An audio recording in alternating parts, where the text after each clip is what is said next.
1,000. That's not 1,000 passes. That's not 1,000 laps. That's 1,000 times Greg Anderson won a head-to-head matchup in an NHRA professional race. 1,000 times. And came out on top. Only one other driver has done it, a guy that I mention far too often, the great John Force. Have you ever heard of him?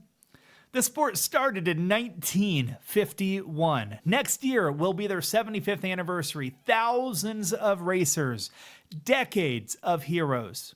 And now, only two men in the 75-ish year history can say they've won 1,000 rounds. No women and no other species can say it.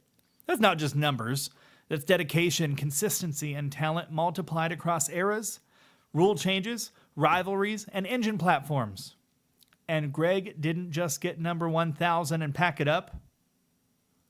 He took it a step further and won the whole damn race. 110 Pro Stock wins now, and I'm going to go off script. This right here, you're not going to like me, NHRA Nation. I think Greg Anderson can pass John Force as the winningest driver in pro drag racing history. He's 63 years old, and he's going to need to really have great success.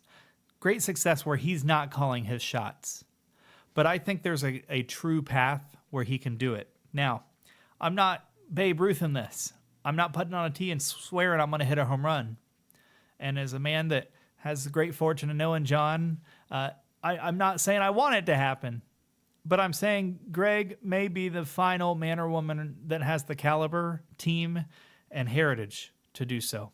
Until then, we get to talk about what he's doing right now, and that's winning. That's being a GOAT, and he is the GOAT, right? Bob Glidden fans, don't hate me. I love me a good Ford, but I think Greg's the guy. 3 of them at Bristol of his 110 wins, and fittingly, this very track was where Greg got his first career win back in 2001. Full circle, folks. Same mountain, different man. The moment it happened in the semis over David Quadra, Greg hits the throttle. That KB Titan horsepower doing what it does best, and boom. Win light. History. And then, like the champion he is, he strolls right into the final and delivered that low elapsed time of the event, 6.62 with a 3 at 205.91 mile an hour. Dallas Glenn, who's been on an absolute hot streak, doing things like resembling other race car drivers and winning lots of races and celebrating the sweet, sweet love of life with Sadie. Dallas Glenn left early by 0.02 of a second, a heartbreaking red light, sure.